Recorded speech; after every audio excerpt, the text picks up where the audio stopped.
স্বাগতম প্রিয় শিক্ষার্থীবৃন্দু। আজকে আমরা দেখব পাওয়ার বা সূচকের খুবই সাধারণ একটি বিষয়। সাধারণ হলেও এটি অনেক সময় অনেকেই ভুল করে। খুব সাধারণ, সে কারণে ভুলের সম্ভাবনাও কিন্তু সাধারণ। এই যে এখানে যে সূচকের সূচক আকারে যেটা লিখলাম a to the power x to the power 1 to the power 5, এটির মান কত হবে? অনেকে কিন্তু পাওয়ার এখানে গুণ করে দেবে, অর্থাৎ লিখবে a to the power 5x, কিন্তু এটা কিন্তু অ্যান্সার হবে না। এটার অ্যান্সার হবে হচ্ছে a to the power x। এটাই সঠিক উত্তর এটার। তো এটা কেন হয় সেটা আমরা এখন দেখব।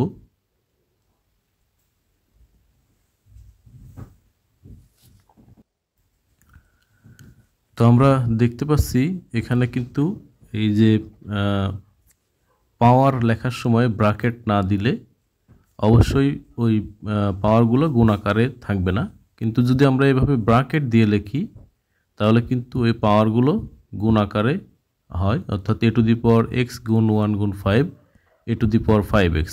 এটার কিন্তু উত্তর এভাবে হবে। তো আরেকটি আমরা দেখি উদাহরণ,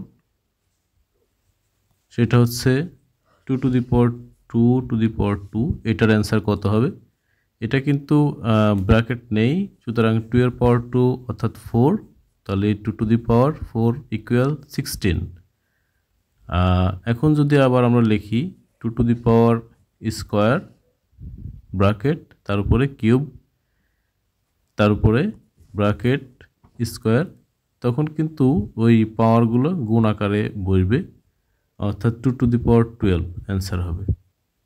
অর্থাৎ এক কথায় যদি সূচক বা পাওয়ার লেখার সময় ব্র্যাকেট দেওয়া হয় তাহলে কিন্তু ওই পাওয়ারগুলো গুণ আকারে বসবে বেসের উপরে। আদারওয়াইজ পাওয়ারগুলো কিন্তু যার যার পাওয়ার হিসাবে কাজ করবে। তো আমরা আরেকটি উদাহরণের মাধ্যমে আমরা দেখব। এই যে দেখুন, এটা কিন্তু 2 to the power 512, এটা কিন্তু 2 to the power অনলি 12।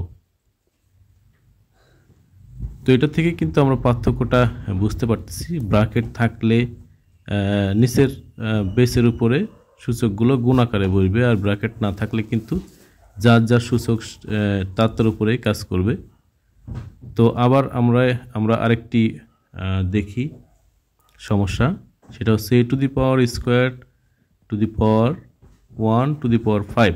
এটার অ্যান্সার কত আসবে আমরা দেখি। এটা কিন্তু ব্র্যাকেট নেই, তাহলে 1 to the power 5 ইকুয়াল 1, তাহলে 2 to the power 1 ইকুয়াল 2, অর্থাৎ আমাদের অ্যান্সার কিন্তু a স্কোয়ার। নিশ্চয়ই বুঝতে পেরেছি যে ব্র্যাকেট না থাকলে কিন্তু এভাবে অ্যান্সার হবে।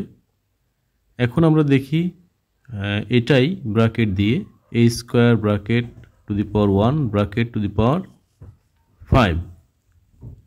তাহলে এখন কিন্তু এই সূচকগুলো একেবারে পরস্পর গুণ আকারে বসবে বেসের উপরে, a to the power 2 into 1 into 5 a to the power 10। নিশ্চয়ই আমরা বুঝতে পেরেছি যে আসলে সূচকের একাধিক সূচক থাকলে সেটার অ্যান্সার কীভাবে বের করতে হবে, রাইট অ্যান্সার। তাহলে এটার অ্যান্সার কত হতে পারে? এখানে ব্র্যাকেট নেই, তাহলে এটার অ্যান্সার হতে পারে a to the power y to the power a to the power x।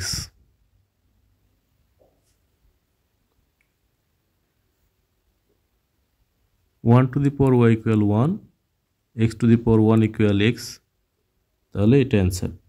এখন যদি ব্র্যাকেট দেওয়া হয় তাহলে এটার অ্যান্সার কত হতে পারে?